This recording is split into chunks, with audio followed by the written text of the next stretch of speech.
PEMDAS rule is a sequence जहां मिश्र संक्रियाओं को क्रमवार हल किया जाता है, जहां पेमदास में P फॉर पैरेंथेसिस कोष्टक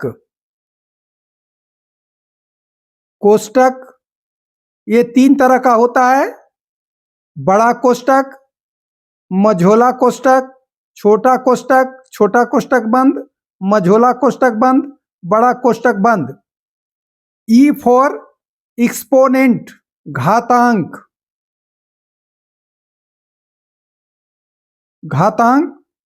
इति जैसे एक्स स्क्वायर का घात x cube. M for multiply गुणा।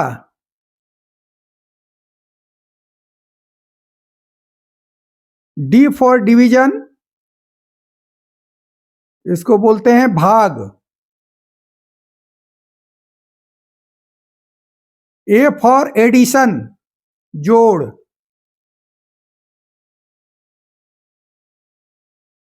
S फॉर सब्ट्रैक्शन घटाव।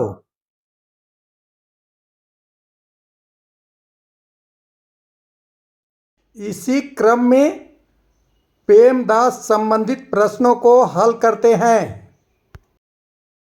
अब हम लोग आगे कुछ न्यूमेरिकल प्रश्न की तरफ आगे बढ़ेंगे। इस प्रश्न में पेमदास को सिंबल वाइज नोट कर दिए हैं, यहाँ क्रमवार से इसे हल करना है। तो अब यहाँ हल करते हैं। यहाँ पर इजिकल टू 9 भागा 3 प्लस 2 स्क्वायर। अब रूट को हल करना है तो ये 6 - 2 इजिकल टू 4। ये जो है हम लोग का पैरेंथेसिस हो गया। अब इसके बाद हम लोग 9 भागा 3 प्लस ये 2 को जो हल करेंगे तो 2 दूना 4 हो जाएगा, और फिर इंटू 4। अगला लाइन में ये जो है एक्सपोनेंट भी हो गया।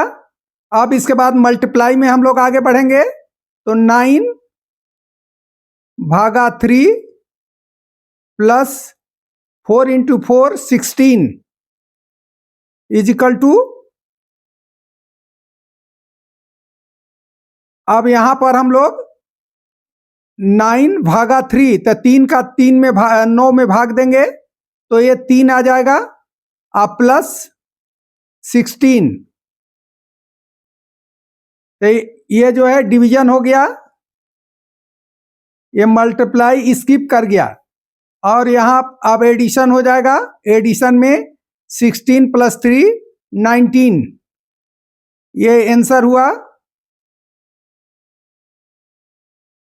अगर ये प्रश्न समझ में आया तो एक बार लिखें parenthesis, exponent, multiply, division, addition and subtraction.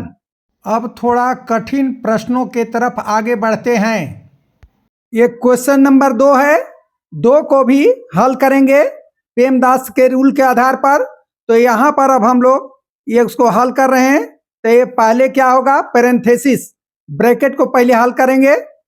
तो यहाँ 8 + 4 भागा 2 माइनस ये करेंगे तो 3 और 2 5, ये पैरेंथेसिस हो गया। अब एक्सपोनेंट नहीं है तो ये स्किप कर गया, और मल्टीप्लाई भी यहाँ पर नहीं है, तो ये भी स्किप कर गया। अब हम लोग डिवीजन में आएंगे तो यहाँ पर ये हो जाएगा 8 + 4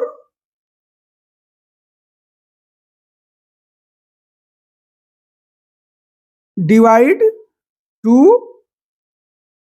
यानी एक स्टेप यहाँ बढ़ गया, यहाँ पर एक स्टेप और हम लोग को आगे बढ़ गया। ये 8 + 2 दूना 4, 2 हो गया, माइनस 5 हो गया। अब यहाँ पर हम लोग ऐड करेंगे, ये डिवीजन भी हो गया। अब ऐड करेंगे तो 8 और 2 10 हो जाएगा, 10 - 5 एडिशन भी हो गया। अब सब्ट्रैक्शन करेंगे तो यहाँ पर हो जाएगा 10 में से 5 गया, 5 हो जाएगा, ये आंसर हुआ। अब इससे भी थोड़ा क्लिष्ट क्वेश्चन की ओर आगे बढ़ेंगे। क्वेश्चन नंबर 3 है। 3 में भी हम लोग प्रेमदास का यहाँ लिख दिए हैं सब जगह कि कैसे हो रहा है। तो यहाँ पर अब इस प्रश्न को हल करने चलते हैं, आगे बढ़ते हैं।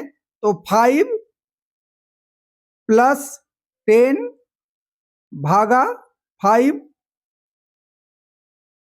-2 क्यूब, और यहाँ पर ये 7 - 4 करेंगे तो यहाँ पर क्या हो जाएगा, ये बीच में कुछ नहीं है तो यहाँ पर क्रॉस हो जाएगा, ये हो जाएगा 3। 7 - 4 = 3। अब यहाँ आगे बढ़ते हैं तो ये हम लोग का ये पैरेंथेसिस हो गया। अब एक्सपोनेंट में आएंगे तो एक्सपोनेंट को हल करेंगे तो यहाँ पर ये 5 + 10 भागा 5। अब यहाँ पर 2 क्यूब में हो जाएगा, 2 दूना 4, 2 ना 8 × 3। अब यहाँ पर ये देखिए, यहाँ पर एक बीच में आ रहा है मल्टीप्लाई और डिवीजन। मल्टीप्लाई और डिवीजन में कहना है कि goes left to right, left to right चलेंगे यहाँ से, तो जो पहले आ जाएगा, डिवीजन पहले आया था डिवीजन को करेंगे, मल्टीप्लाई पहले आएगा तो पहले मल्टीप्लाई करेंगे। तो यहाँ goes to left to right, तो यहाँ पर पहले मल्टीप्लाई हो, डिवीजन होगा, इसके बाद मल्टीप्लाई होगा। तो यहाँ पर ये 5 + 5 दूनी 10 माइनस मल्टीप्लाई भी अब हम लोग यहाँ कर सकते हैं, तो 8 लिखे 24। यहाँ पर ये हो गया 7 - 24 = ये घटाएंगे इसमें से तो ये हो जाएगा 17। ये आंसर हुआ। अगर ये प्रश्न समझ में आया तो आप लोग कमेंट में लिखें parenthesis, exponent, multiply, division, addition and subtraction. यहाँ पर ये देखना है मल्टीप्लाई और डिवीजन में गोज लेफ्ट टू राइट करना है, तो पहले डिवीजन आया है यहाँ पर इसलिए डिवीजन किया गया, बाद में मल्टीप्लिकेशन हुआ है, तो इसको ध्यान रखना है। अगर ये सवाल समझ में आया तो इसे लाइक कर दोस्तों में शेयर कर दें ताकि उन्हें भी इन सवालों के बारे में अवेयरनेस हो सके। अब हम चलते चलते आपको बताते चलें कि आगे प्रेमदास और बोर्ड मास के माइन्यूटली अंतर संबंधी प्रश्नों को हल करने का वीडियो लाएंगे। इसके लिए इस वीडियो को लाइक शेयर कर दें अपने दोस्तों में, और एक प्यारा सा कमेंट करना न भूलें। यदि आप इस वीडियो को पहली बार देख रहे हैं तो इसे सब्सक्राइब कर बेल घंटी दबा दें ताकि इस तरह की वीडियो आपको सबसे पहले मिल सके। थैंक्स।